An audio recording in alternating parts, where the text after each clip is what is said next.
যে কোনো আন্দোলন দমনে বল প্রয়োগের প্রথম পদক্ষেপ হিসেবে সাধারণত লাঠিচার্জ করতে দেখা যায় পুলিশ সদস্যদের। একদিকে নিষ্ক্রিয় ভূমিকা পালন করলে যেমন সক্ষমতা নিয়ে প্রশ্ন উঠে, অন্যদিকে বল প্রয়োগের মাত্রা বেশি হয়ে গেলে তীব্র সমালোচনার মুখেও পড়তে হয় তাদের। তবে এক্ষেত্রে ব্যতিক্রমী এক দৃষ্টান্ত স্থাপন করতে দেখা গেছে এক পুলিশ সদস্যকে। সামাজিক যোগাযোগ মাধ্যমে ইতিমধ্যে ভাইরাল এক ভিডিওতে দেখা গেছে কোনো রকম আঘাত ছাড়াই আন্দোলনকারীদের ছত্রভঙ্গ করে দিয়েছেন ওই পুলিশ সদস্য। তার এই ব্যতিক্রম আচরণে প্রশংসায় পঞ্চমুখ অনেকে। প্রশংসাকারীরা বলছেন এটাই হওয়া উচিত পুলিশই, এভাবেই তাদের মানুষের মন জয় করা উচিত। ছড়িয়ে পড়া ওই ভিডিওতে দেখা যায় বাংলাদেশ সচিবালয়ের সামনে আন্দোলনকারীদের ছত্রভঙ্গ করতে হাতে থাকা লাঠি দিয়ে সড়কের উপরে আঘাত করছেন বাংলাদেশ পুলিশের ওই সদস্য।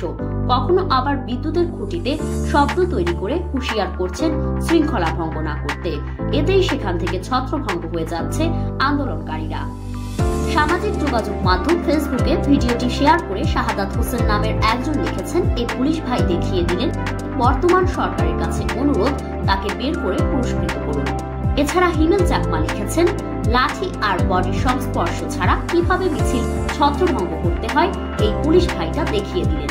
ইতিমধ্যে হিমেল চাকমার ওই পোস্ট নিজের ফেসবুক আইডিতে শেয়ার করেছেন আইন উপদেষ্টা ডক্টর আসিফ নজরুল। ক্যাপশনে তিনি লিখেছেন, এই পুলিশ ভাইটাকে অনেক ভালোবাসা।